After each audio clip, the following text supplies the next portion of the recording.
All right, what's up, everybody? Billy Liucci. Amanda Atwell. And we are moving some goalposts. For the 35th week, 35th That's kind of crazy. We're almost to 52. But I mean, I think we'll meet our 1 year point before we'll meet 52. Because when we started this, we only did it every week. 2 weeks. And it just feels, and we'll take a little break when you travel this summer. But it is, there's a lot to talk about. So let's go. Like there's a lot this time of year. I'm actually going to Nashville Thursday for the SEC tournament. Always a fun thing. I like to go to every year, watch a lot of really good basketball. You get to about Saturday, it feels like a Final Four. Fortunately for the Aggies and Longhorns, I don't think either one of them have to advance that far. We'll talk about that here in a second. We'll go into basketball, and then a lot to talk about. A big win for the Longhorns yesterday. We're recording this on a Monday. A big win for Aggie Vic Schaefer and the Longhorn women winning the SEC. Yeah. So we'll dive into that because, you know, Aggie women won the volleyball national title. Texas is maybe we'll talk about it in a second. Maybe the favorite to win it on the basketball side. I mean, Texas just looked like on another level that game. Just elite the entire game against South freaking Carolina. That's not like that's against like a dynasty. It wasn't even really close. It was pretty crazy. 14-0, 12-0 to start the game. That was something like that.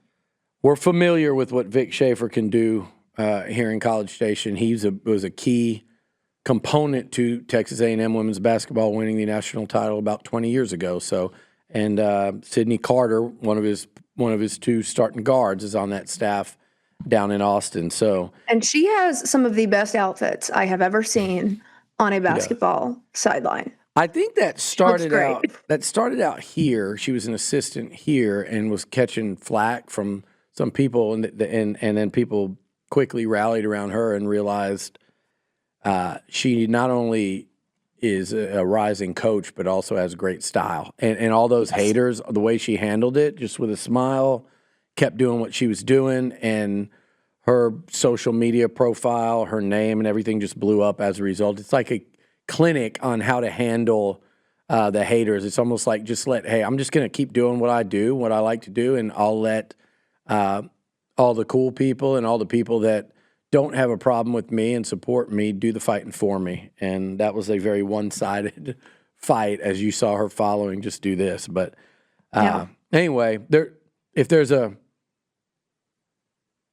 was ever a side that you root for as an Aggie, it's like Vic Schaefer pulls you right up to that line, but, you know, you still can't quite cross over. Yeah, I remember when that hire was made, and I was happened to be dating a particular Aggie who was not very happy about that hire and probably still looks back on it, as I assume a lot of Aggies do, with what could have been had the timing worked out to where Vic Schaefer ended up at A&M as their head coach. But the timing just didn't quite align, and it did align for Texas, and look where they are today. Yeah, y'all hired that coach from Duke, which looked like a slam dunk home run, right? That ended up being a disaster, and had it not been, he probably does slide right in to replace Gary Blair a year later. But, yeah, talk about a slam dunk hire, no pun intended, but he's just a great guy. He's easy to cheer for.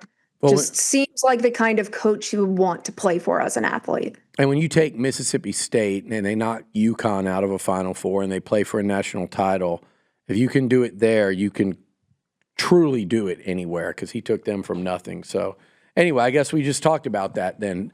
Big win for Texas. The big question now is, can they win a natty? And they're one of the 3 or 4 favorites, and I think they've beaten UCLA, and they beat South Carolina now 2 out of 3. So maybe throw in, UConn, USC, LSU in there, and it'll be women's basketball when it gets going in the March Madness and that Final Four. Things like softball, volleyball, women's hoops has always been there, but now I feel like softball and volleyball have really risen up too, where like when you get into those Elite Eight Final Fours, like a good swath of the country watches those events. They're wildly popular. So it's a great showcase for those women's sports when you advance. Sometimes, unfortunately, outside of your own fan base, sometimes you have to advance deep in the tournament to get that true national spotlight. But when you do, I mean, like I said, I think volleyball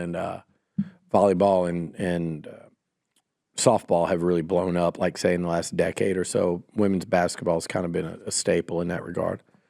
All right. Yeah. And, I mean, even women's basketball has begun to have its moment just in the past, like, couple of years with the WNBA, and then just, I mean, college basketball following suit of just people paying attention more, which as a former women's athlete, I very much appreciate that. So hopefully soccer gets on that level eventually, but yeah. I can understand, and I can understand why people don't get as excited to watch soccer than they do these other sports.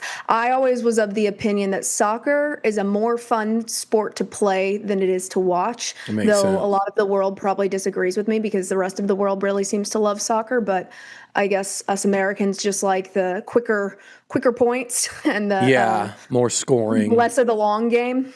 Yeah, that is. But, you know, in America, we all get, even the casuals like myself on soccer, get really involved and fired up, whether it's World Cup or, you know, I always liked watching Olympics, women's soccer better than men's soccer personally. I just felt like, I don't know, the men's tend to flop a lot, and that just, I played the game, so it's probably different. But you don't respect the flopping. National team is up there for one of my favorite teams. All right. Well, let's first introduce our sponsor, and then we'll just stick with basketball since we're already down that road. I mentioned Nashville, but our proud sponsor, La Casa Tequila. It is St. Patrick's Day coming up. I know that sounds like more of probably a whiskey holiday or bourbon. But if you don't drink whiskey, you can make a great green beverage with tequila called a margarita. Exactly. And whoever had a problem, it's like we do not just drink margaritas on Cinco de Mayo. We can also do that, like a green margarita to go with your green beer on St. Patty's Day. So find you some La Casa. They do have one of the bottles with some nice green labeling, so you can carry that into your parties or whatever. I think my maroon bottle's showing right now, but I do have one of the green Reposado bottles as well. Yeah, so get into that green Reposado so nobody comes up and pinches you on St. Patty's Day. You can just hold that up, pour them a shot, and get the party started. I did Tequila. make a new mixed drink with my La Casa this weekend. If you know what Poppy is, the soda, I got a cherry lime Poppy, and I just mixed it with some Blanco La Casa. It was fantastic, super easy, and really, really good. Those like lower sugar sodas are really good as mixed drinks if you don't want to make a full beverage. So help you feel a lot better the next day too.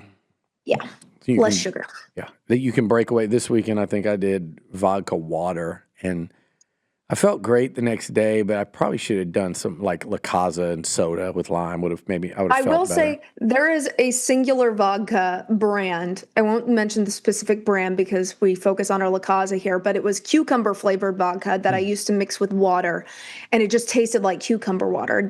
This brand of vodka didn't taste like vodka. Sounds dangerous. So it was very, very dangerous. So be careful with those vodka waters if you mask the flavor enough. All right, let's get going with Aggie basketball, Longhorn basketball. March Madness is here.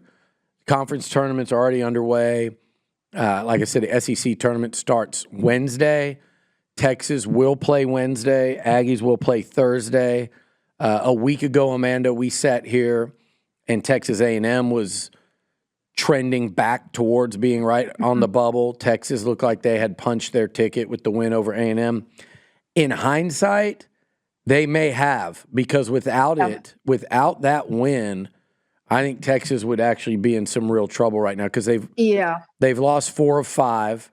And they should have not lost to OU. That I think. I mean, if they had beat OU, like, you lost to the worst team that game. I mean, you didn't lose to the team that was playing worse, but Texas did not look good. You tried to gift it to them, too, with those fouls on those 3-pointers at the end. I had to turn it off. That was one of those games where I'm just like, it just seemed like I just sensed some decombobulation. Like, it just didn't seem like anything was sinking. And it was frustrating. Listen. I turned it off. I turned it back on at the end and watched recap, but it just very, very frustrating the game, especially have against a rival. The SEC is rough, man, and it's rough in basketball just like in football, maybe even more so, especially last year when 14 of 16 teams made the tournament. I think 3 Elite Eight. But even this year, so say like OU, A&M went up there a couple weeks ago, and no one really noticed that they went and won in Norman. And I was sitting there going, man, that felt like a bigger win than people are saying. You look at OU now, in their last 8 games, they've lost to Tennessee on the road and A&M, 2 tournament teams. They have beaten Texas on the road. They went and they beat Vandy on the road, who's going to the tournament. They beat Auburn, who's still kind of like last team in. They beat the crap out of Georgia and Missouri, who are both going to the tournament. So like OU in their last 8 games has been, they've kind of crept into they're a long shot, but if they beat South Carolina, they'll play the Aggies on Thursday, and it's kind of like, hey, if they can get to like the semifinals, they're very much in the conversation. Hopefully they don't do that. A&M will be probably looking to beat them for a 3rd time. I don't think. What's funny is Texas split with both of their rivals this year and won at the opposing teams on the opposing teams and lost on home court. So that's, guess they've been road warriors this season. Well, and the bottom line when it comes to rivals. Bottom line is Texas. We said last week A&M and Texas needed that win. Texas really needed it. I think even if they lose in the first round to Ole Miss, which, by the way, Chris Beard's coming. Chris Beard wants nothing more than to beat Texas and knock them out of the tournament. I don't think it would do it, but it would definitely make them sweat it. But I think that A&M win will actually be what clinched their ticket. And then for the Aggies, we sat here a week ago and I said, man, if they lose to Kentucky on Tuesday, they probably have to win 3. LSU, first round tournament, and second round to get there. They beat Kentucky, and then they followed that up. Their game against LSU looked a lot like y'all's did against Oklahoma. It was a visit to the dentist, like a real struggle, and they beat LSU. Yeah, it just wasn't really fun to watch. Triple overtime, and it was painful. And it was like, hey guys, like this is not your day. You're not playing well. Just figure it out and get us the hell out of here and get us into the tournament. Mm-hmm.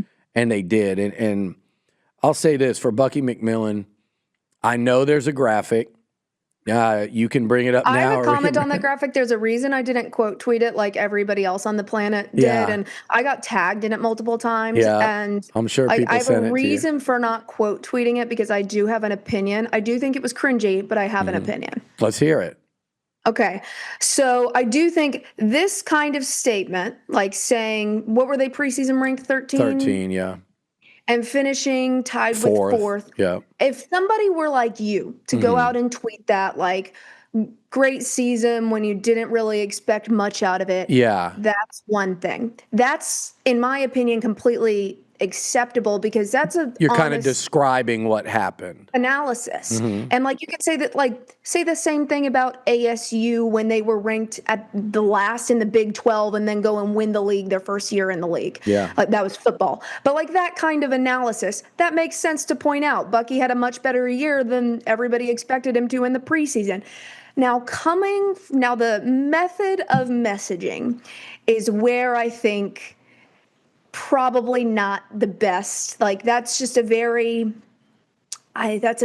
quote tweetable graphic, and obviously it was quote tweeted many a time, and it seems like it gives off the message of hanging and I think the tied for 4th aspect is probably the worst because then you go and do the tiebreakers and you realize that probably come in 6th place if you follow through these tiebreakers. That doesn't mean, and like, I'm not going to talk crap when my team is finishing lower than the team in the graphic. I get what I totally get. That's another reason why I didn't quote tweet it. Yeah. But I don't think it was a great idea on behalf of the social media team over at Texas A&M basketball. And I mean, I feel like even those big cat I saw from Barstool agreed there. It kind of just feeds into that narrative that I'm sure a lot of Aggies want to get away from, of just kind of hanging a trophy that's not really a trophy. Even if it is a good thing. It is a good thing, and it is a good thing to happen in year 1 under a head coach. It's just a method of messaging. No, you are not great. You and I agree. And here's the thing. First off, A&M basketball social media, chef's kiss, A++ all year. They've been really fun from the moment Bucky got hired. They get it over there in terms of promoting the program and putting out, like when the Aggies beat Auburn in that controversial shot where they had to review it and see if the shot got off or not, and they wiped off the Auburn three-pointer to win it, and then the Aggies won. Bucky does a message on the plane saying, we got a big game against whoever we were playing next, and don't be a millisecond late, because that millisecond, whatever he said. I mean, I think they've been this good. tweet would have been better placed later on, like when you make the tournament or when you win, however far you get in the tournament. Like this was the expectation coming into the season, and this is what you achieved. I think they just worded it wrong. Here's the deal, and my people can tell you, and I'm not one to talk because of this right here. And you got me on. There's certain things I'll comment on, but that one wasn't it, because I'm like, one, Texas didn't do any better than A&M did this year, so I'm not going to pipe off about it. Two, I do think that's a really good, that's a good result for a first-year head coach. Yeah. I just don't think this is a great graphic to put it on. And here's the thing, I don't want to go too hard into it because you catch me doing things like this all the time on social. But I do talk to our people often where I'm like, don't get us one of those. Again, they've done a great job all year. That was one I'm sure they'd be like, okay, we could have reworded it. I saw that sorry. It's like, what does it really matter? It's like, go win a couple games in the tournament and you'll get the last laugh anyway. There has definitely been worse done. Yes. We can think of. And it wasn't taunting anyone. It wasn't taunting anyone else, so I can think of sometimes a little taunting's okay. It's sports. That's all in good fun. I do have an ongoing issue with just admins across college sports because, sometimes I think they go a little too far in the taunting of the other team where it's like, all right, guys, y'all aren't out there playing. Let's chill. But they go hard. I see one that's Texas really, volleyball really funny. Texas volleyball. Aggie volleyball. So funny. It might be all volleyball. It might be like the sport to kind of follow because I've noticed A&M's and I've noticed Texas's, and they go hard in the paint for sure. Yeah, and they're funny. All right, well, that's basketball. So, look, I think both teams, we'll be sitting here talking about their tournament draws. They could have a very similar seeding when all's said and done. A&M, I would love personally, Amanda, to see the Aggies win one, beat OU or South Carolina, and I just would like to see them take the court on Friday against Arkansas. I think that would be a fun one. There'd be a ton of Razorback fans there. It would be a great atmosphere. I think a nice little tune-up, warm-up going into the tournament, but I don't know if I want to see them play too many games there because this is an A&M team that gives up a lot in terms of size, and they press you for 40 minutes, and I just think playing a bunch of games in Nashville might not be best for their tournament hopes, let's say, in terms of advancing. And by the way, Sean Miller going to the tournament in year one is assuming they get there. I've seen Longhorns kind of mixed bag on him, and I'm like, I like him so far. I think it's nuts. I think he's damn good. Yeah, I like him. I think he's very candid in his post-game interviews, which I love. And obviously he's gotten good responses with the way they've responded in some of these games that they've lost. Yeah. So, I mean, I have no complaints so far. I have realistic expectations in year one under a new head coach and don't expect him to go win the SEC in year one. But I like what I've seen so far. I have no reason to be questioning his abilities yet. All right, y'all, if you're looking for a clean energy boost on game day or honestly any day, check out Catalyst Pure Performance Energy. This stuff is built for people who want energy without the junk. We're talking zero sugar, no artificial colors or flavors, no preservatives, and no artificial sweeteners. Catalyst gives you a steady, non-jittery stream of energy thanks to natural nootropics and the same caffeine as a cup of coffee, so you get focus and endurance without the crash. And the flavors, superberry, pomegranate, power, orange dream, citrus spark, cherry, lime charge, and grapefruit. All refreshing, never syrupy. So if you want to fuel your workouts, your late night study sessions, or your Saturday tailgates, grab Catalyst Pure Performance Energy at a store near you or on drinkcatalyst.com. Ignite your performance.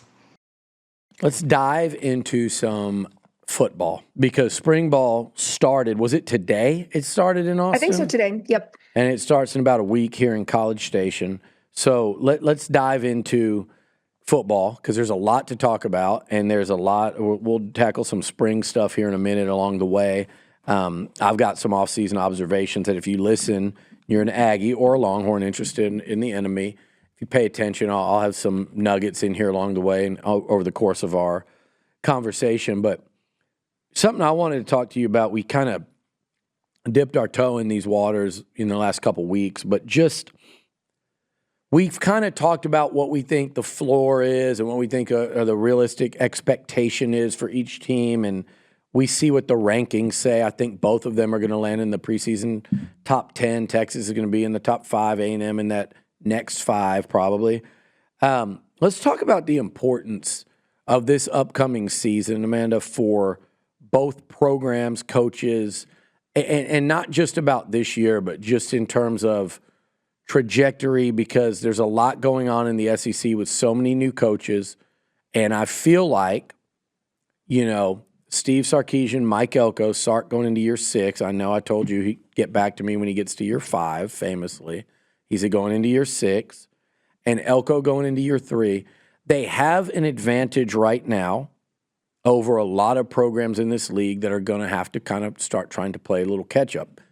Really good programs, big-name programs. That being said, the transfer portal exists now, so the catch-up game is played a whole lot quicker than it once was. True. So, exactly. So that makes this season that much more important. That's why LSU is a scary opponent this season. No doubt.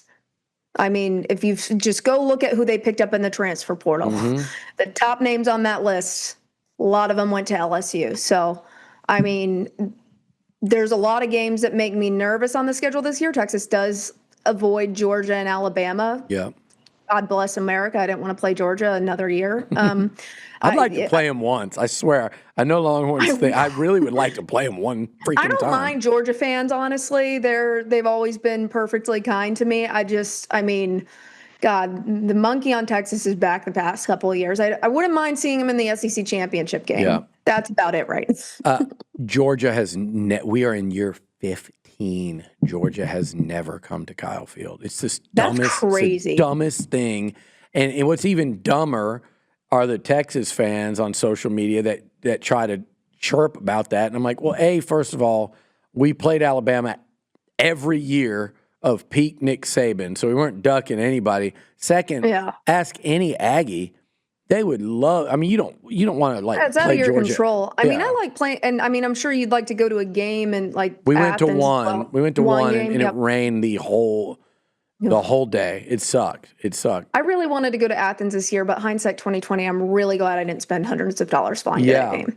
So I wanted to talk, and here's why, because I think this season is who do you want to talk about here? I'll start with my thoughts on A&M. I think, in both these coaches, in the world of NIL, where both the Aggies and Longhorns are asking for so much money in terms of NIL, and it's scare tactics, and we got to keep up, and both donor bases and athletic departments have obliged, and I don't know where you'll ever get an exact number, but I feel confident in saying both of these programs are like top 5, 6 in college football in NIL. And every program that's up there, there is a level that you have to continue to win and keep the people that are funding such things as long as they're allowed to fund until they start changing rules. And we'll talk about that in a minute. But until that happens, it's like you've got to win to stay up there. I truly believe that, because there is a threshold. There is a point where people start to lose their appetite for it. But when you're going to the college football playoff and you're A&M and you're going 11-0 in year 2 before finally, dropping game in Austin and losing in the playoff, but you're going to the playoffs in year 2, you're in the national title conversation. For Texas, it was right about the time the NIL really start ramping up. What do? Final Four, play for an SEC title. That's all well and good. Now, if Texas doesn't go to a playoff 2 years in a row with all that money spent, all that NIL and all that roster, if A&M goes back to 8-4 and it becomes a rebuilding year versus reloading, you start to get people questioning and going, man, we should be better than this. And so I think it's an important year. 9-3, sorry to cut you off, but do you think 9-3 versus 8-4? So would you think 9-3, even if you happen to miss the college football playoff, would that leave people in College Station a little more settled as, okay, this is just, you lost so much last year to the draft and graduation. This is just kind of the rollover year and to rebuild going into next year. Do you think that's a a cutoff of, I mean, obviously they're going to be disappointed because expectations are sky high, whether they're realistic or not for everybody these days. And also just looking at A&M's schedule, it's not going to be a walk in the park. No, I think they have to be, I think to get to 10-2, Amanda, I think they have to be a better football team than they were last year when they went 11-1. If that makes sense. Do you think they're a better football team than they were last year? I guess you don't know much yet, but do you think they have the potential to be a better football team than last year? It's a great question. Yeah, I do. Obviously I don't know that, like you said, but I think just from early returns and just talking to people that have, kind of watched them this offseason, and, there are some big question marks, and we've talked about those, and we will talk about them, particularly rebuilding the offensive line and to some extent the defensive line as well. And then also, obviously, Marcel and a new coordinator on offense, which we'll talk about in a minute. So there are big questions. But, yeah, I think they have the potential to actually be a better football team. And they have to be a better football team. Yeah. Otherwise, it's going to be 8-4. No, I don't disagree. With the difference of the schedule caliber, because it's I mean, you couldn't really predict that heading into last season that the schedule would end up the way it did, but I think you can easily predict that it's going to be a little harder this year. Yeah, so to answer your question, I think it's a fair statement to say the expectation now, like Elko has set a new bar, which is, I think, every year they're now among those teams that can honestly say, hey, we go into each year with the portal and the ability to do this. We're going into each year expecting our bar is the playoffs, and we reset that bar last year. We finally set it there. And I think, 9-3, I think people would understand that. It's not what everyone's shooting for, but if you think about it, like you said, on that schedule, and like I said before, that either means you're 9-2 going into the Texas game with a chance to go to the playoff again, win, and probably even lose. You might be in a conversation at 9-3 on a 9-game SEC schedule, or I don't know. I don't trust the college football playoff. I don't either. Or you're 8-3 and you finally break through against Texas. So 9-3, I think that is like, okay, they're continuing momentum, and they wouldn't have achieved like the goal, but momentum can still move forward. Because here's the deal: to wrap up A&M, their recruiting right now, like 2027 recruiting, is going as well as I've ever seen it. And I'm not talking about that I haven't even looked at the 27 recruiting rankings yet.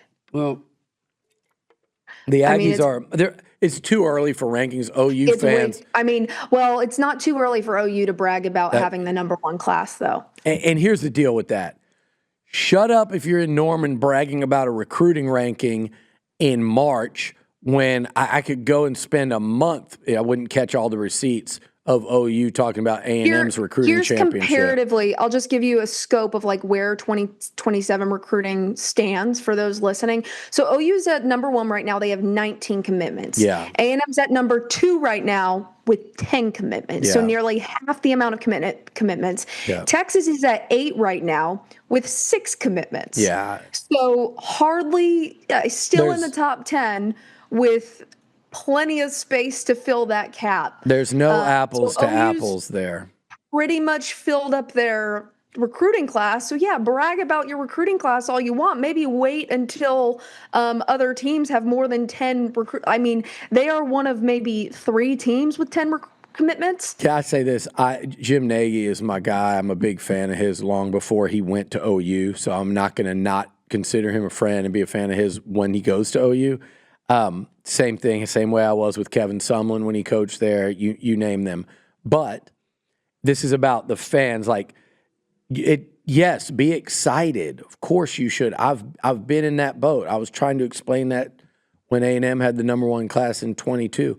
Be excited. You should be. But it's way too early to victory lap and talk shit to other fan bases, especially if you were downplaying recruiting rankings when your team wasn't up there. But I think, Amanda, Texas fans and A&M fans understand this now. Finish in that top 7 or so in recruiting and do the same thing in portal, and you're going to be fine in this conference. So, like, it's about the roster now. But, yeah, like, A&M's recruiting is on a sharp arrow up. I really believe in what Mike Elko and co do in the portal. So this season is very important to, like I said a minute ago, keep that momentum going. What do you think about Austin and Steve Sarkisian right now? What do you mean? What do I think the about importance Austin of this year, like the difference to me, it's like if they don't go to the playoffs, that program and head coach lose a lot of momentum. If they do and go back to the Final Four, it's like, hey guys, we tried to tell you last year was just an outlier. We lost so much. Now we're 3 out of 4 Final Four. Like, shut up. Who else has done that? There's going to be a couple of teams that could even say that. I think it's a this big is swing.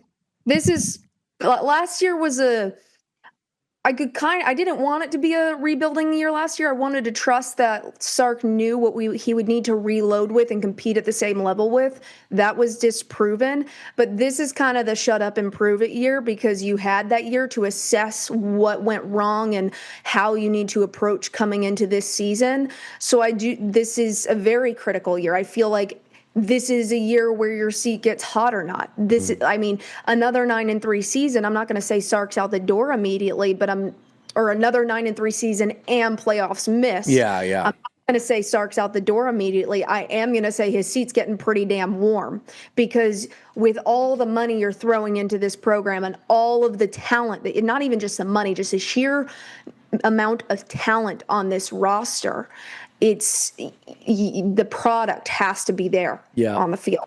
And the schedule's not going to be easy. So if they prove it in this season with this kind of schedule, even if it's a 10-2, you still make the college football playoffs. Yeah. I'm satiated with that. I'm fine with that. Yeah, I agree. Because it is what you love to call the SEC gauntlet this year. Finally, you go on the road to Tennessee, you play at Oklahoma, or neutral site at Oklahoma. You're on the road at LSU. You're on the road at Kyle Field.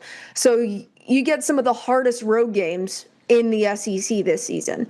Mm-hmm. So I do think I think this is more critical than last year. Agreed. Just in terms of, if you want to talk about in terms of Sark's job stability. And at this point, I don't know. I wouldn't blame him if he started looking. Oh, sorry, shaking my table there. I wouldn't blame him if he started looking at NFL jobs with how crazy college football has gotten. I don't want him to look at NFL jobs right now. I had one coach tell me, and it wasn't either of our coaches, obviously, but they did say, like, yeah, you're going to see a ton of college coaches look to the NFL. He's like, but the problem right now is we make too much money at this level. It's almost like they outpay the temptation to just say, screw it, I'm going. Yeah. Because you talk to NFL coaches, they have negative desire to come into the college ranks. Can't blame them. Particularly head coaches. Yeah, well, they're both here, and they're here this spring, and you guys started today, and the Aggies start next week. So we had a couple, we were just both going to say pretty quickly here what we're looking for from our team this spring when we start seeing and hearing what's out there. And then also we each had a question for the other one about, or our concern or question about the other team. So I guess I'll start off with A&M. I really want to see how things shake out on the O-line. I know there's been... I think that's every Aggie's biggest question right now. It absolutely is. And by the way, you're not going to have concrete answers through spring because Mike Oko's not going to go with a hard O-line that makes kids, you got to dangle that incentive that everything's wide open. Just go watch Arch Manning get a concussion during Mississippi State, and you will be worried about a completely replaced O-line. No question. Because hopefully they addressed it better than Texas did. I think just going to the portal in general is going to put you in a better position, or going to the portal for starters with experience is going to put you in a much better position. But there's still the sense of the unknown there because you're replacing a very, very talented O-line. Yeah, and four of them are probably going to get drafted. The four that left, and you have one coming back in Mark Naboo. But I'll be really interested because, like I said last week, they have a nice mix of 4 portal additions and then several guys coming back that they made sure they kept because they believe in their future. And this might be just kind of a bridge year. But just kind of early returns. Wilkin Formby from Alabama is turning heads. Tyree Adams. Returnees like Robert Bordon. Nobody's really talking about him. I think that the third-year tackle will have a real chance to start. He's a guy that they flipped late from Duke, who was committed to Duke when they took the job here. So there's just some guys turning heads early, and I've seen them come in here and like Jaden Ball from South Carolina. You feel like it's an NFL lineman walking in here. So we'll see. And then the 5-star in year 2, Lamont Rogers will compete. Nelson McGuire. They've got a lot of good young players that could force their way and kind of shake up the idea of just 4 portal guys, 4 new starters. So that'll be interesting. My second one is real short and sweet here. Where's the pass rush coming from? Because you lost Cassius Howell, who's, SEC Defensive Player of the Year, probably first-round draft pick here coming up next month. Where does that pass rush come from? They return guys like TJ Searcy. I personally think Marco Jones could be an impact second-year guy, and Anto Saka, the Northwestern transfer.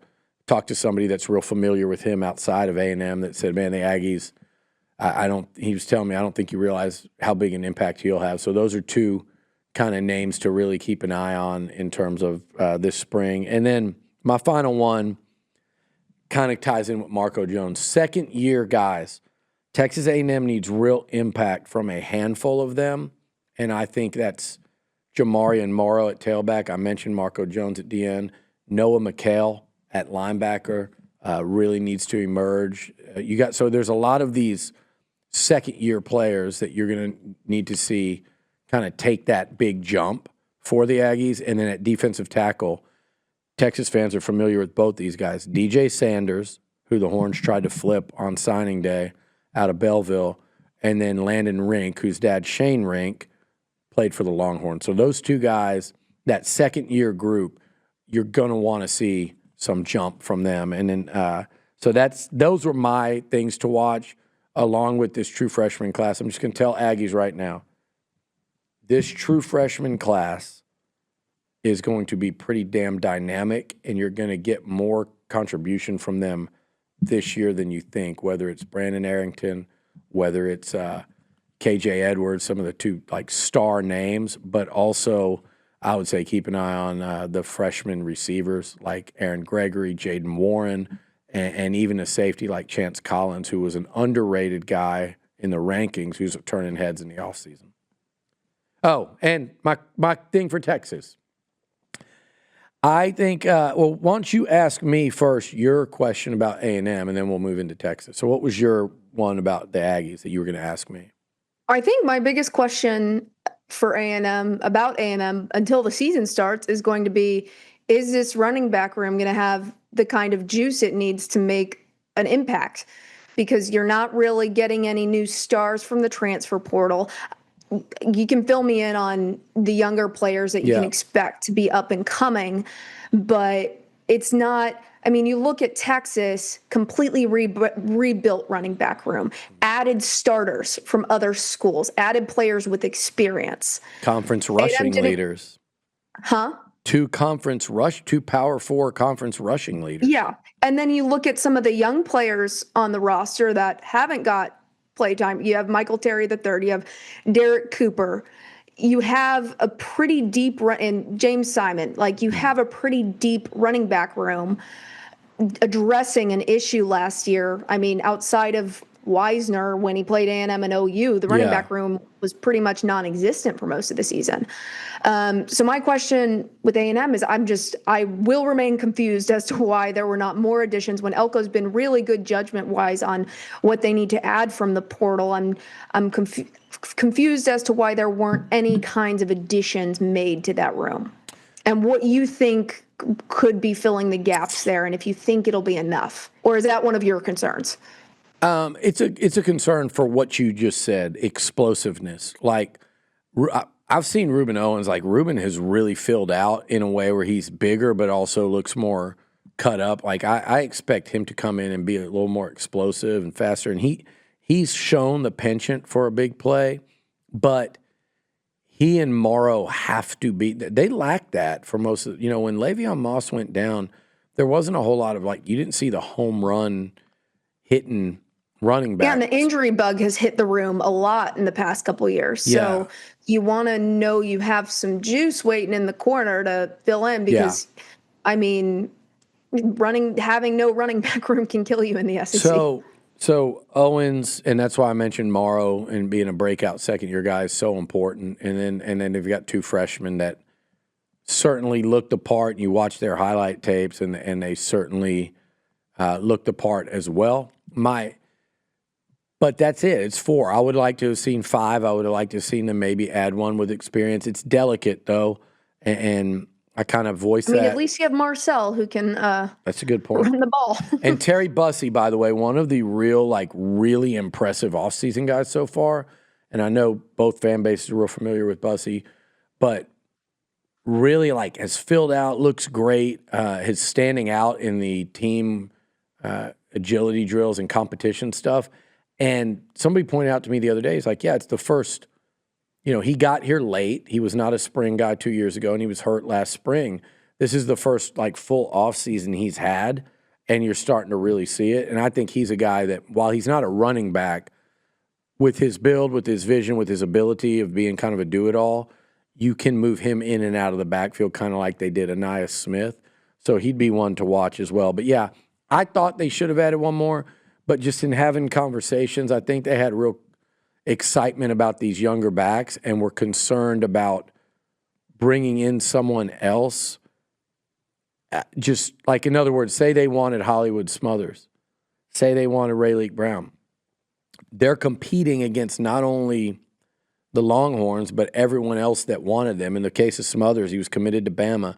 So you're in a bidding war now with Texas and Bama at the very least, whereas you're not in a bidding war to keep the guys you have. And if you think the difference is negligible, then the question, your question would be, is it negligible? And I'll say, well, I guess, we're just going to have to wait and find out, right?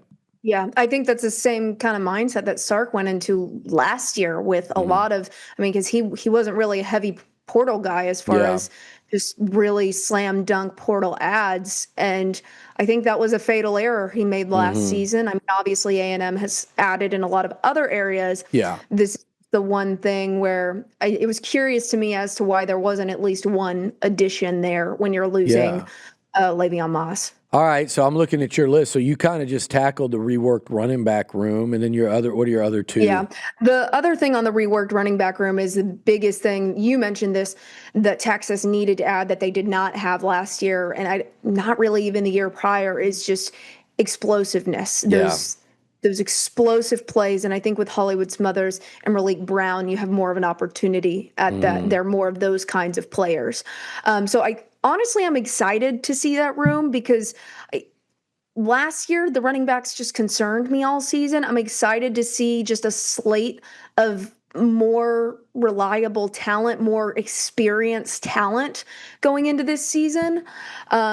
So it does feel nice to say I'm a little excited about that room finally, instead of just nervous for how it pans out.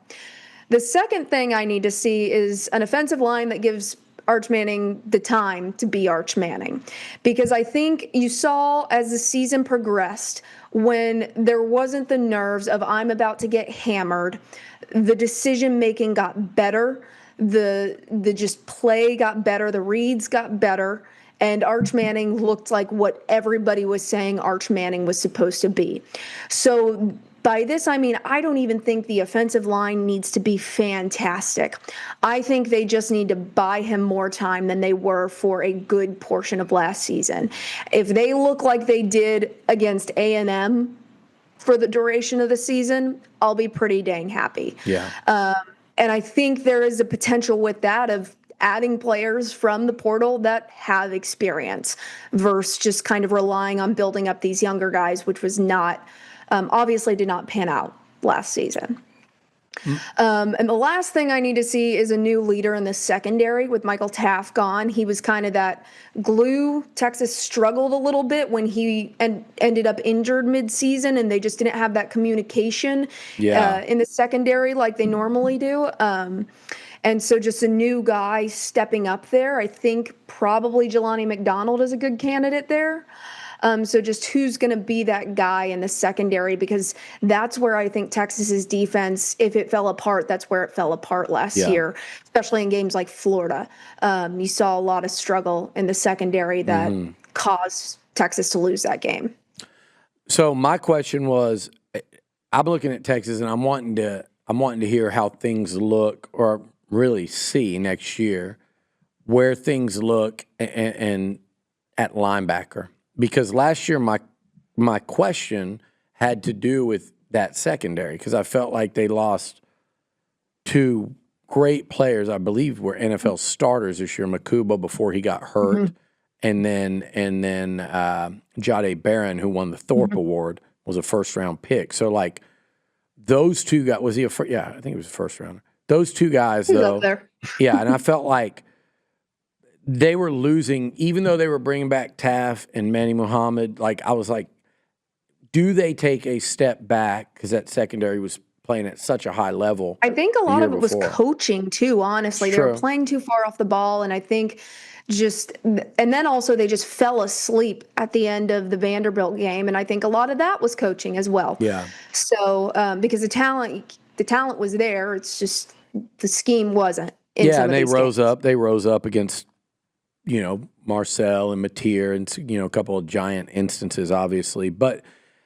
So my question would be, this year it's the linebacker, and I know they went portal, but you lost Anthony Hill, and I don't know that LaFau was like a great linebacker, but he was a very experienced guy. And then I think there's a reason LaFau's gone, and I think it's because Texas knows what they're doing in that position. Okay. And it didn't fit. So that would be my question. Like, you replacing a guy like Anthony Hill that I felt like was such a big part of the defensive success the last really 3 seasons, especially the last couple of seasons. So, in terms of like Will Muschamp coming in and them not keeping it going, but even building on last year, because, they're going to try to field a better defense this year. And with losing a guy like that and a couple others that played a lot, that would be something I'll be watching this fall. What do you think there? Yeah, I mean, I can see that, and that was one of the big spots that everybody was looking for before the transfer portal as well. And I mean, Anthony Hill didn't play against A&M. You have to remember that he was injured. So I think Texas has some good youth at linebacker. You have Anthony Smith, sore subject for you, but he's definitely going to be, I think he'll be one of those guys that steps into that role that Anthony Hill's leaving. And then obviously you have additions of Rasheem Biles. And I sent you a picture of, I believe it's Tyler Atkinson. Yeah, at the practice. freshman. Yeah, I forgot. Just monster. He looks SEC ready walking in the door. And he's 18 years old, 18, 19 years old, whatever high schoolers going into college are these days. He looks ready. So I think just some of the replacements are better than like some of the gaps you're filling with more talent. You're adding more talented people. I just feel like they addressed the transfer portal so much better this season. And obviously we'll see how that turns out. But the room looks it looks good. I'm not as concerned there as I would be as I would be about if it looked like more of an offensive line lackluster. I see the vision there. If Biles ends up being as good in the SEC at Texas as he was in the ACC at Pitt, if he's that exact, if that just translates over, which it typically does. It typically does. You look at you have Brad Spence, you have Lance Jackson, you have Zeno Mizel.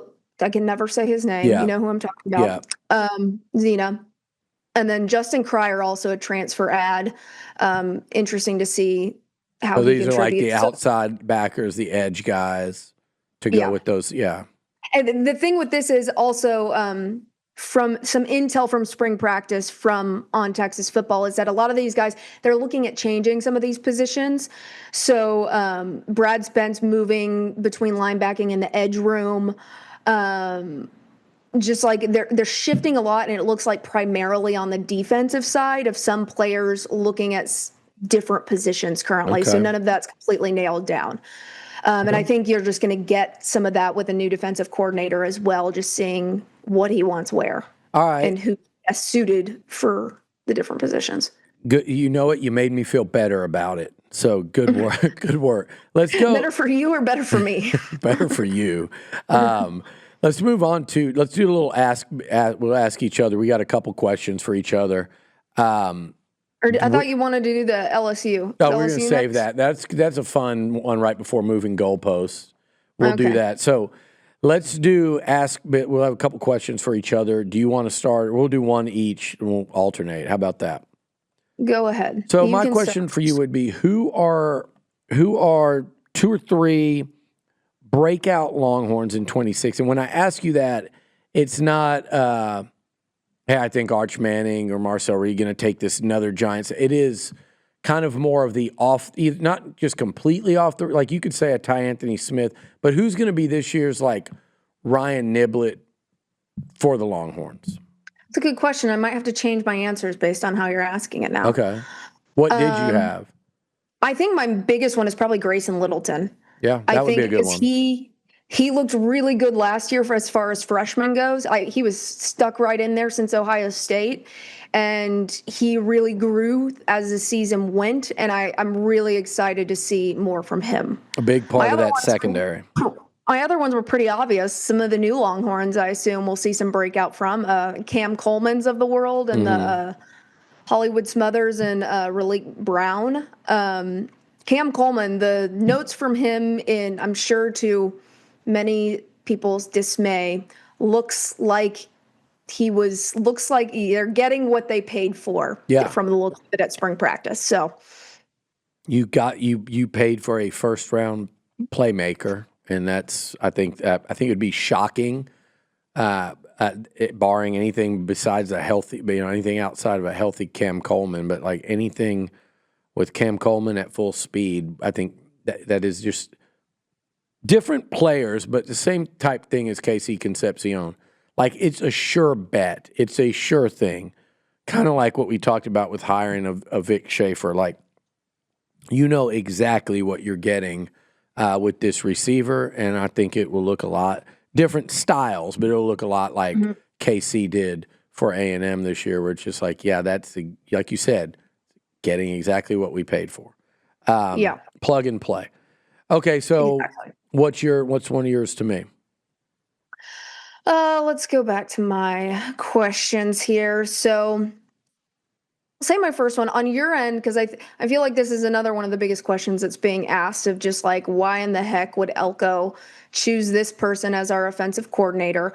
What have you heard or seen that could give context as to what you can expect from this new offensive scheme, of if it's going to look any different, what they're going to focus on, if you trust it, essentially. Yeah, I trust it, but you kind of go on like blind. A hope and a dream. Yeah, well, like blind trust, because you know Mike Elko, and you know that he understands the importance of that hire for everything we talked about earlier in terms of momentum and sustaining that. And they've had a real, contrary to the way the season ended the last couple games, and that is something you need to dig into, because like, okay, we had a great offense all year, but what happened against the 2 best defenses we faced? Because there's going to be 2 best defenses next year, and there might be 3, and there might be 4. And so you got to figure out how are we going to keep this. We need to score 30 against these good defenses. I know it sounds crazy, but other teams did. Teams did figure out ways to score against Texas and Miami last year, as hard as it is. So he understood how important it was. He looked outside briefly and said, no, I believe that Holman Wiggins and this staff as it sits today, meaning everyone, including him, is the path for us to go to not lose any momentum and to build on that momentum and to develop Marcel. So to your first question, yeah, I mean, it is, you don't really have reason to sit there and believe in it and be excited about it other than to say the players believe in Holman Wiggins like to a man, and so does Mike Elko. So you look at the way Elko has handled the first couple years on the job, and it's really been one correct decision after another. No one's perfect, but big picture-wise, you look at the program and what it is today versus when he got here, and he's pushed all the right buttons. But to answer your question directly, yeah, there's not reason other than that because he's never been. But do you think much is going to change in the way that they play this offense? Do you think he's going to kind of stick to what worked last year, or do you think there's going to be some new buttons he tries to push? I think there'll be some new buttons, and I think part of that might be more Marcel Reed involved in the run game, which you'd see it down in – Klein loved to do it down near the goal line, which mysteriously never did it. Think about our conversations today and mine and your tug of war and where we would stand today. Maybe had they tried to mix in a Marcel Reed run or two down near the goal line against Texas, or maybe had they mixed in a Marcel Reed run or two from the 5-yard line against Miami. Like, I'm fine with them throwing the ball. I'm fine with it. I mean, so it is wild. Like Marcel, when he ran near the goal line, was so effective, in the last couple of years. You go back and look at like the games against LSU, and I can name several others. They never even tried it in those like fateful 7 plays against Texas and Miami. So I do think you'll see more of that, Amanda. Other than that, though, it's interesting because I know there's been an emphasis in the offseason in this group of being more physical and moving bodies at the line of scrimmage. In other words, not playing catch, but blocking guys and moving them off the ball. That's applied in the strength training, the conditioning. That's been a focal point. But then at the same time, I think if you look at Holman Wiggins' background at Bama, even with these receivers, like I think part of me feels like you're going to see A&M air it out more. So I'm kind of interesting. It's a good question. I know I didn't give you a direct answer. I mean, you only know what you know. Because there's not much to go off of quite yet. Great question, because it's a lot of what I'm going to look for this spring as you try to kind of maybe after spring you revisit me with that question and we see. So my second one to you and final one. This one's funny. Yeah, so speaking of... I just think your framing of questions is funny. Go on. Okay, I'm going to try to ask it then. I'm just going to ask it straight up. It's, I think Steve Sarkisian is a really good OC. My question, as we talk about offensive coordinators, my question is he, so my framing was elite or overrated. By overrated, I mean, is he elite? Is he a top 5 OC or whatever, thereabouts in the game? And by overrated, I don't mean bad, but do people give him too much credit as an offensive coordinator, play caller? That would be my question to you. I just thought this was funny based on the framing of it's either he's elite or he's overrated. There's no in between here. Yeah, I get that, and I know there is an in between. Is he elite then? We'll leave the overrated out. That would be my better question. Okay, let me glance at. So last year, Texas landed. It was not a good year for Texas offensively, as we knew for most of the season. Yeah. Still landed 1, 2, 3, 4, 5, 6, 7, 8. So 8 teams back from the start. Not good. 2024, fourth best total offense in the SEC. And obviously that was a year, if you have the 4th best total offense and a defense like you have, let's see and the number 1 defense in the SEC, then you're going to win some football games. I would say 4 constitutes that. Yeah. So, I mean, just complementary football is what you need. Both of them don't have to be the best, but if you have one really good one, the other one at least needs to be complementing it with, which Texas definitely had in 2024. Right. I don't think he's overrated as an offensive coordinator. We saw what he has done as a true offensive coordinator and has proven he has what it takes to be an elite offensive coordinator. You're talking about Balancing the Bama year? Yeah. balancing being the head coach with being an offensive coordinator throws a couple more wrenches into the situation. I think it can make you a little bit, could be you're too much on the plate. You're stretched a little bit too thin. So has he been an elite offensive coordinator the past couple years? He was not last year. He was a good offensive coordinator the year in 2024. He was a good offensive coordinator in 2023. Yeah. You got to college football playoff. You won 2 college football playoff games. I think you can say something's working there. Yeah. But last year showed that you might need a little bit more help. So I don't think he's an overrated offensive coordinator. Yeah. And I think that's not looking at everything. It's not a black and white situation. There's a lot of gray area here. Yeah. I think he's overrated to like what some people make him out to be. And I'm not talking about you and even a lot of y'all. I've noticed a lot of y'all's, whether it's fans, particularly fans, and to some degree people covering. Most fans don't want him to be offensive coordinator. And so, so I don't think it's that. But who's ranking him to be the best offensive coordinator in the sport? I mean, I don't know if anyone is right now. But then how is he overrated if nobody's hyping him up as being the best offensive coordinator? Well, if they're not, they don't have to call him the best, right? They're just. But who's calling him like one of the most elite offensive coordinators in the sport?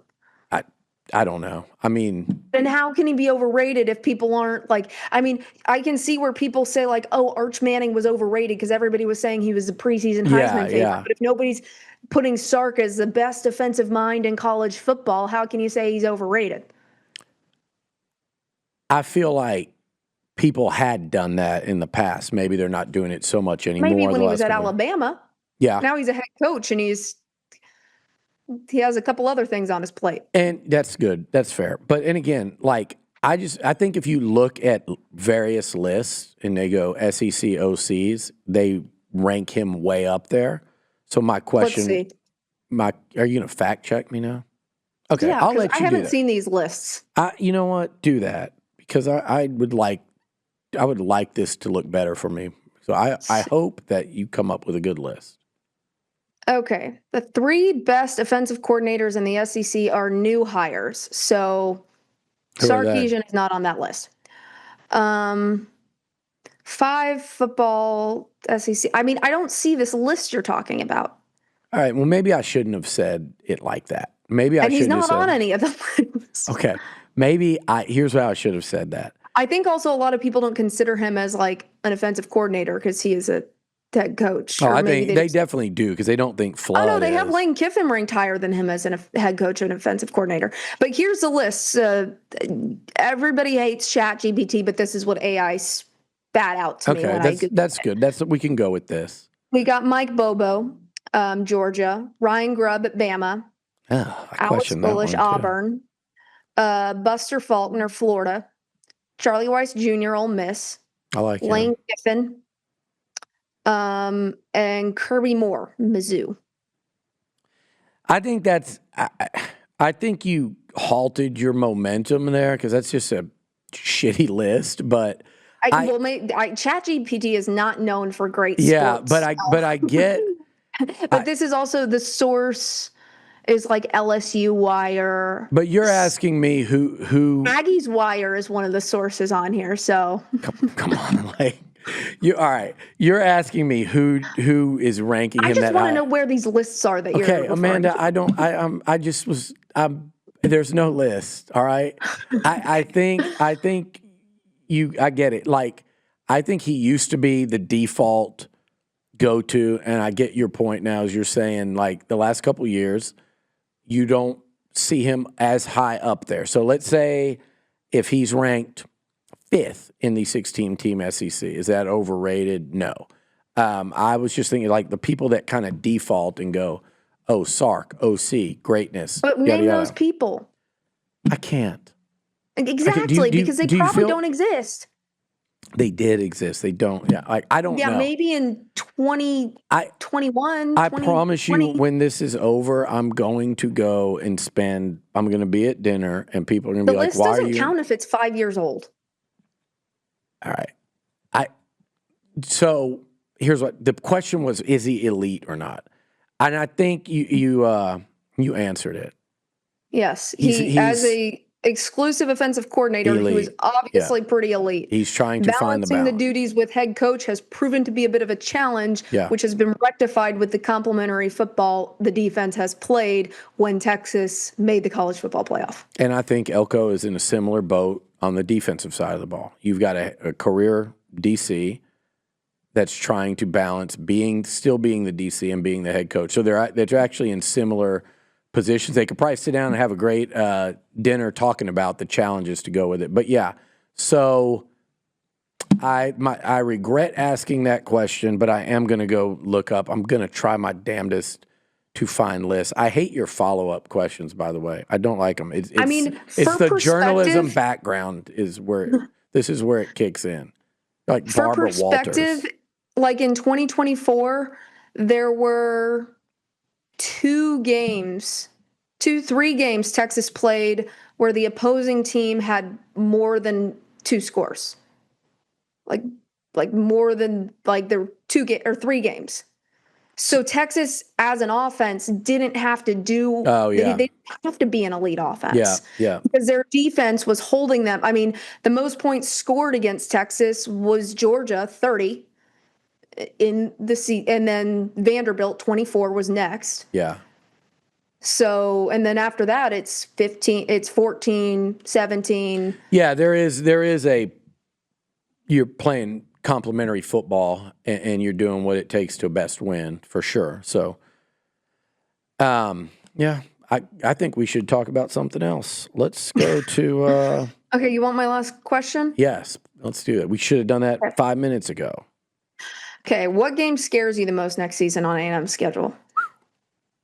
That's a great question. I think I have my game that would scare me the most on A&M's schedule. You know what mine is? I feel like you might say at LSU because I feel like that might be what you pick for Texas. I don't think that's what I picked for Texas. And I'm going to tell you, we're going to talk LSU in a minute. A&M's 3-1 in the last 4 against LSU. They went and ran them out of that stadium last year. I think they got a big monkey off their back, having not ever won there. Marcel Reed's 2-0 against them. Mike Elko's 2-0 against them. I get it. Lane Kiffin, Sam Levitt, all the portal guys, Death Valley. I get it. Mine is actually going to. I think I know what yours is. It might surprise you. What do you think it is? OU. It is. It did not surprise me. I know. See? I knew it. But you know why? There's a couple of reasons. It is that, I talked about it earlier, we need to see A&M move the ball and consistently, like you said, you don't sometimes have to score. It's a very good defense. It's a really good defense playing at home, which always makes a defense that much better, in my opinion. What is it, their senior night probably? Probably, and that's the second thing I was going to say. It is the week before the Aggies host Texas. That is a tough spot. That is the game that I circle. I kind of hope you'll win so you can come in on a high and you're not I know what you dejected. I know exactly what you want. I also just can't cheer for OU to do anything By the way, good ever. I'm just going to tell you, I'm going to figure out where Peyton is sitting next year, and if A&M is behind in the fourth quarter, I'm going to have someone just kind of stand there. It's going to be like a really big person and block her view from her phone. But it's such a big stadium that you can't block the entire view. There's no videos. All right. Speaking of LSU, the Aggies beat them in basketball this week, and we talked about that. That is 7 out of 8. They might end up firing McMahon. That will be 2 coaches that get fired promptly after losing to A&M. I don't know if he will. A lot of people in Baton Rouge say probably not, but maybe. I know they want Will Wade back. I don't think he's loving his experience at NC State. He's kind of the one that got away for them. It's controversial that they let him go. But 7-1 in basketball, 3-1 in the last 4 in football, including 2-0 for, like I said, Reed and Elko. And really, 3 of the last 4 have been beatdowns, like actual beatdowns. I think 17 points plus in all three, and especially this past one. And then baseball, which is LSU's sport, A&M and LSU have alternated World Series trips, and the Aggies and Tigers are 5-5 in their last 10. So a couple weeks ago we said, does OU have a Texas problem? My question the topic today is, does LSU have an Aggie problem? Because they do not want to admit that. And I have been under fire the last couple days ever since tweeting that A&M owns LSU. Kind of tongue-in-cheek, but also enough seriousness in that everybody got real defensive. I don't think you can include baseball in this metric whatsoever. I'm so sorry. I think you need to just toss that one out of there. One of them has 2 national championships. One of them does not. Fair. That one is not A&M. That one is not A&M. Although they were They played for one freaking game away. One game away. I had succumbed to the fact that A&M was going to win a national championship in a men's major sport, and I had just settled with it, and then you had resigned yourself to. Yeah. They were 7th inning up 1-0 against Tennessee, and they were that close into winning not only 2 games in a row, but going through the College World Series undefeated. The Vols came back and then, won a 1-run game the next day, and the rest is Tennessee history. It's not A&M history. But 2 World Series berths, 2 Final Four berths in the last 4 years. But, yeah, so LSU, okay, fine, forget baseball. In football, 3 out of 4. I think it's 4 out of the last 6. LSU opened up SEC play, winning the first 6 games, so that total ledger looks a little different than it is. The home team had won the last previous 5 or 6 years, and then the Aggies broke through on the road. The home team for LSU had won. When's the last time before this year? When's the last time A&M won in Death Valley? I was in high school. Yeah, I wasn't born yet, I don't think. Yeah, I was in college. I'm sorry. What year was it? It was in the early 90s, mid-90s, 90, 94, 94? Maybe? Yeah. Possibly. Okay, I was 1, so I was born. Okay, so you sound like you're making a nice case for your second favorite team over here. I'm talking about right now. I don't. Right now, I don't think you can say, if you wanted to lump all men's 3 sports into this, I don't think you can. I don't think you can include baseball at all. Okay. Because LSU is in a much better position right now, and they have a better track record in recent seasons. Sure, they're 5-5, but then they went on to win when it mattered most and win the national championship games. Basketball. And now basketball, better argument there. 7-1. Yes. Football, better argument there. But I would temper yourself. You'll drop an occasional cat picture on Twitter and just cheer everybody up. I would do that with Griffin. Sometimes I want to just post Griffin pictures just to, It's good to break up the cesspool of Twitter humanize sometimes. everybody a little bit more and just be like, hey guys, we still have pets. Okay. Yeah. So anyway, football, that's all. So, but they go back and they bring up 2019 and Nick Saban's national title and Les Miles. And I'm like, I'm not. I kind of think the only really relevant one there is 2019. It's if you're going recent, to talk about national championships and recency. Success. My thing with you is I would temper your A&M owns LSU spewing that publicly if you don't want to get it handed back to you in a couple months, because LSU's football program looks a little bit different than it did last season.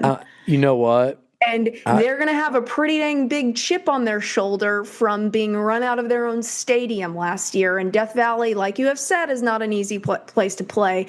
And I think that will just increase with someone like Lane Kiffin at the helm.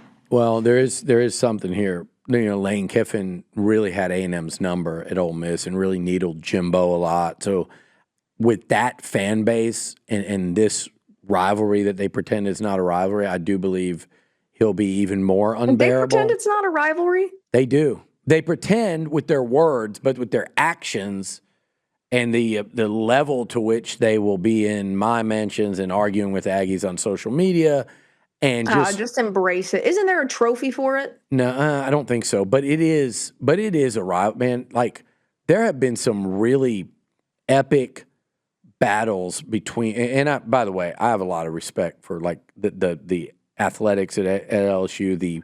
A lot of the former athletes are good friends of mine. Like, They have really the good friends. second best mascot in college sports, if I do say. I'm a sucker for a live exotic mascot. I agree. I think there should be more. I think Baylor should still have the bear. Arkansas with what's his name, Tusk, the big. Oh yeah, the big boar. Like, so, but yeah, LSU. Here's what I'll say: if A&M goes in there, if A&M beats them in baseball in Baton Rouge. By the way, I don't know if you've noticed, but LSU is really struggling in baseball right now. I feel like they'll get it fixed, but. Texas, though, in baseball, we can talk about them if you want. Well, I mean, look, here's the thing. The Aggies and Longhorns. We can hold off until next SEC week. season starts. Aggies and Longhorns are combined, I think, 29-1. Texas without a loss, A&M with 1. I mean, that game, as I watch the SEC, teams like LSU, teams like Tennessee, Ole Miss are struggling more than we thought they were. Arkansas even. Against the teams they're supposed to win. And yeah, I mean, we should all have gaudy records right now for sure. And people are saying, oh, congratulations, you beat the crap out of Lamar, or you beat the crap out of UTRGV. Well, guess who didn't beat the crap out of the opponent that they should have beat the crap out of? A lot of them. You know, that's a great point, because I keep telling this to Aggies because, we got our asses kicked by UCLA. Okay, number 1 UCLA, it was over by about the second inning. And that's the one loss, and it's the best team they played. But they beat Arizona State, they beat Vatech, but more importantly, it's what you exactly what you just said. Texas is undefeated against. And they've run-ruled 6 games. They're run-ruling people right and left. And if they have done, 2, I think, walk-off, run-rule grand slams. Like, that's insane. They look the part for sure, like national title contender. As far as A&M goes, and I try to tell people, and it's the same thing with Texas. The Aggies are 14-1, and they've played, not like any kind of daunting schedule, but neither have any of these teams anymore in the SEC. And more importantly for A&M, last year they played the same type of non-threatening, non-conference schedule that this whole league does, where you play in your one tournament, and then you're basically overmatching people. But guess what? They had some horrible losses leading up to SEC play this year. They don't last year. They don't this year. So that's a like tangible sign of progress. And A&M, they need to be good this year. We talked about that last week, and we need them to be good for this showdown that's coming up in April that you won't be at, but I'm sure there'll be plenty of burnt orange mixed in. That's a big weekend coming up in April. So I guess, Amanda, we will wrap it up this week. So you kind of were on my side with the LSU thing, but not entirely. I mean, kind of straddled the middle there. I feel like it's a stretch when you've split it with baseball and they've won 2 national championships and you haven't. I think that's a little bit of a stretch to say you own them and include. You don't own them. You don't own them in baseball. Stick to football. I mean, because Texas is saying they own OU right now, and it's because you've won 3 out of the last 4, whatever it is. You've beat the hell out of them games you won. Can we agree on this? If the Aggies win in Baton Rouge next fall, can we say they own them in football? That would be 4 out of 5 for sure. and back-to-back in Baton Rouge. I think that's a valid thing to say. In recent years, you have owned them. And it would be 3-0 for Elko and Marcel against LSU, and I don't want to hear don't even say what you're thinking. What was I thinking? I'm thinking that I'm clearly 2 steps ahead of you because I'm thinking like you. Okay. 3-0 against a rival. Marcel and Elko 3-0 against LSU. Hence they own them. How about this? You can only pick one. You can be 3-0 against LSU, or you can be 1-2 against Texas. 1-2 against Texas. I would take the Texas win. I would give up my. I will let them quote. I feel like any true Aggie, if you don't take that one over Texas, you're not a real Aggie. I would let them quote tweet me into oblivion in September. Like take that loss in Baton Rouge. Yeah, I'll take it. Quote tweet me into the moon. just if you that guaranteed me a win Thanksgiving weekend. I fully align with that. Speaking of Twitter, what do we got this week for moving goalposts and retweet, delete, or any activity? It hadn't been my best week on it. Not my worst, but not my best. It's just you gotta stop tweeting the same stuff that you've already tweeted and get. What did you say? Interesting strategy. Did you say Did you say yesterday interesting strategy? Something like that. Yeah, and just you love to toss Texas strays in conversations that aren't about Texas, which is never going to get you anywhere good. So you're talking to our friend Dally, and by the way, about LSU. By the way, I'm going to ask you something because I'm the one that can't see here. Is her name? Have I been calling her the wrong? Is it Dally? Because I think it's Daily. Daile. Okay. I just wanted to make sure you didn't know something that I didn't. I do have. Well, I have a friend named Dallas that I call Dally. I like that. Okay, Daily. Okay, Daily Joy. Her real name, by the way. I've never seen that name before, and I love it. Daily Joy. That's could be a newspaper. Yeah. Not with the crap she tweets, though. There's no joy you were going back and forth with her about LSU because she quote tweeted Johnny Manziel, said typical result when we play LSU, gig 'em forever. And then she said, you literally went 0-2 against LSU to Johnny. And you said back when LSU was actually good. And then she says, at least we can say back when we were winning natties, your program can't. And then you toss in a Texas stray because apparently that's relevant. It's been a while for you guys screaming like 2019, like Texas fans are quick to cling to 2005. So my quote tweet to that was, at least we have something to cling to in this century. Yeah, fair. I mean, you do have 1939 to cling to. That's the year, right? I mean, what's the difference? It's all in the past. I think my grandmother was 3 years old. The difference is y'all were, most of the fan base was alive to see it. I get it. Yes, I remember that game. But I do, and then I made the comment back that same thing I said. This is where you said I went back to the playbook, but I was like, it's literally word for word a tweet you tweeted last month. I saw what you did. You got me on a back, like a repeat. And would you say I was replaying it like the Longhorn Network? I said, bringing up the 2006 Rose Bowl more than the Longhorn Network these days. I did do it twice, but it's like for firepower. It's like, damn, man, if it wasn't for, it's kind of like.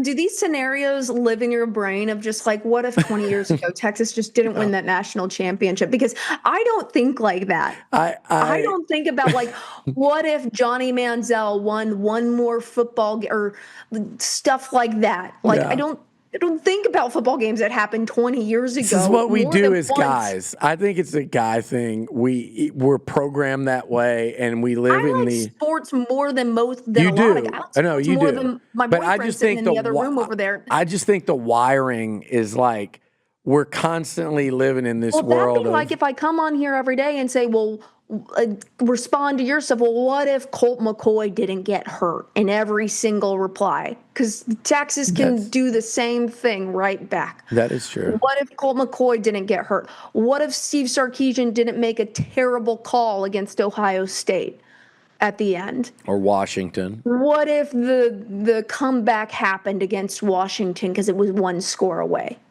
Yeah, you got a couple what ifs in there. We got a couple more what ifs. It's fun, isn't it? It makes you feel like. No, it's not fun. I don't want to think about that. Those are the worst days ever. It makes you feel like Texas could have won 4 national titles since 2005. Yeah, what a world that would have been. I don't care about what ifs. I don't care about would have, could have, should have in the terms of my favorite Taylor Swift. That's toxic. Think about the future. That's what matters. I think you're answering your own. You're not asking a question here, but you're kind of explaining exactly what it is and why. You have 05. You do not. We do not. And so then you do live in the hypothetical. We also have the 1960s, don't. which is more recent than. Yeah, but that's kind of my whole point is if I just wouldn't have had that if USC, I had a buddy of mine, a Longhorn buddy, and it's me and him and another Aggie friend of ours. We're on a group chat. And I don't know when I ever asked to be on the group chat. And I think he just started it up and added us. And he said, he sent me us a video today of that Rose Bowl. And he's not from this Twitter exchange. He said, I bet you guys remember exactly where you were when this happened. I go, I actually don't. I really don't. I do. Well, yeah, of course. That's like one of the two times I've seen my dad cry. It was then and my dog died. Wow. Part of that's pretty awesome. I mean, that's amazing. But yeah, I don't remember but I do know that if it wouldn't have been for that, it would literally be like we would be like two old people sitting on a park bench arguing about 1939 and 1969. I would prefer that over this. That's all I say with that, and that's the joke. Yeah, we got one in this century, so. Yeah. Well, what else do you have? One in my lifetime, I feel like there was one other. Did you have one more there for this week? Let's see. Do you have any others this week? Okay. That we had fun with? Other post that was interesting this week, who are you even responding to? Who is this man? It's probably, is it Zach Barnett? Ticket. Yeah, he's on the ticket. Yeah. So he was saying they're 0-3 in the biggest home games of the Elko era. Yeah. Indy was a tough spot, so I won't hold that against him, but never led nor scored an offensive touchdown versus Texas or Miami. That's a fun stat. Mm-hmm. And then you quote tweeted, see, this is what I was saying earlier. You're great at framing things to make them prettier. Which I do think Zach might not be giving A&M enough credit here. But you reframed it to say, in 2 seasons under a head coach who reached the college football playoff in year 2, A&M has lost at home to 2 teams that played for the national title in games that were tied with roughly 2 minutes remaining. Let's make that a key talking point while also ignoring 2 top 10 home wins. Yeah. And I responded saying, someone sedate me if I ever start bragging about quality losses, please. And I did say, especially if they're to my arch rival. Your post was obviously not about the losses to your arch rival, but you excluded those losses from the narrative.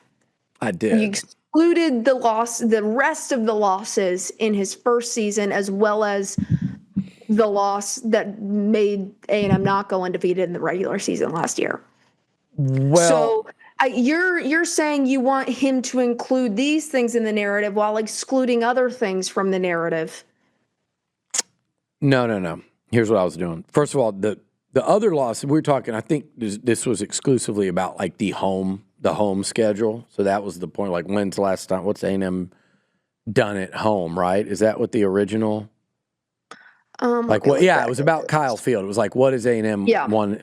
So my thing was, like in year 1, under a first-year head coach, they lost. They beat 2 top 10 teams at home, and they lost to a team that went to a Final Four, and they lost. Well, I left that one out, but they've lost 3 games at home in 2 years, right? 2 of them were 2 teams that quite literally played for the national title, and they were games that A&M, like I said, the game was tied in both games with under 2 minutes. Maybe Notre Dame was like 2:20. But both games were tied in basically the final 2 minutes of 2 teams that played for a national championship. So yes, your goal is to win those games. The object is to win them, not lose them. But if we're sitting here going, what has A&M done at home recently at all? And I would say, well, I mean, 4 years ago they beat number 1 Bama. 4? We're going back 4 these days? I'm content. This is a continuation. 4 years ago, they beat number 1 Bama. 3 years ago, they beat a top 5 LSU.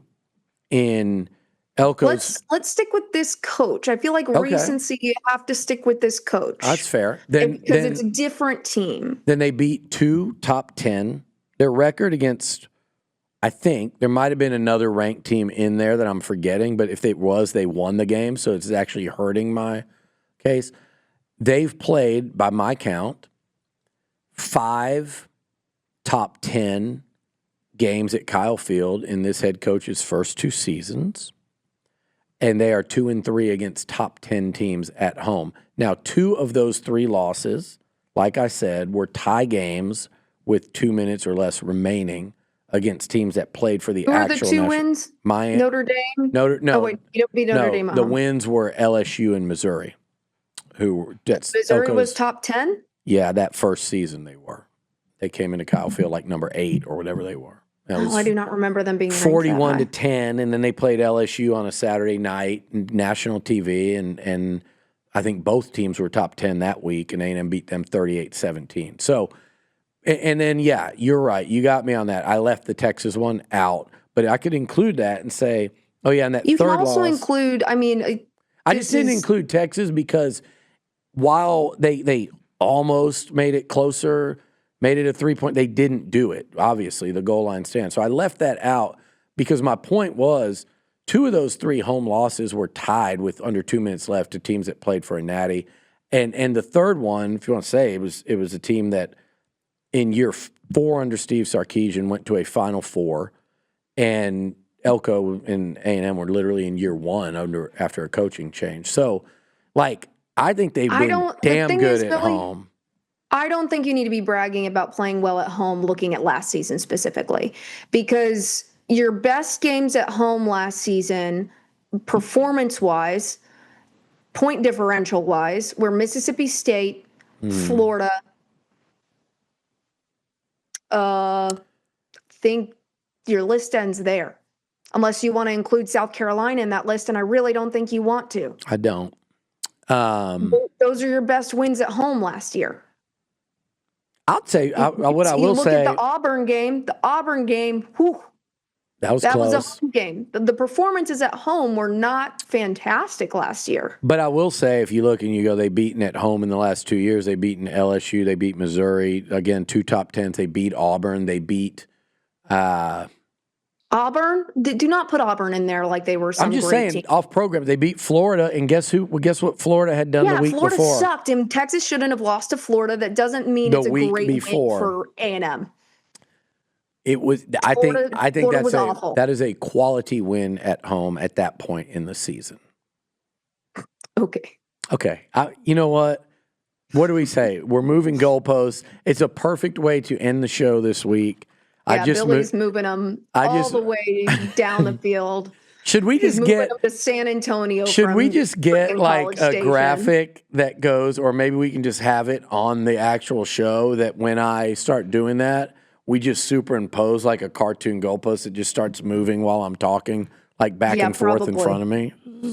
I mean, it might add to it. We could probably get the goalpost sponsored. You know how they have the State Farm? I will say, also in 2024, you beat Bowling Green by 6 at home. So there's a quality win for you. You know what? Well. I want the show to be over, and we have the ability to do that here. So, and I think your cats are hungry. I see one of them in the background. So I'm Billy. I'm Amanda. And we are... Billy is moving some goalposts. Have a great night. See you next week.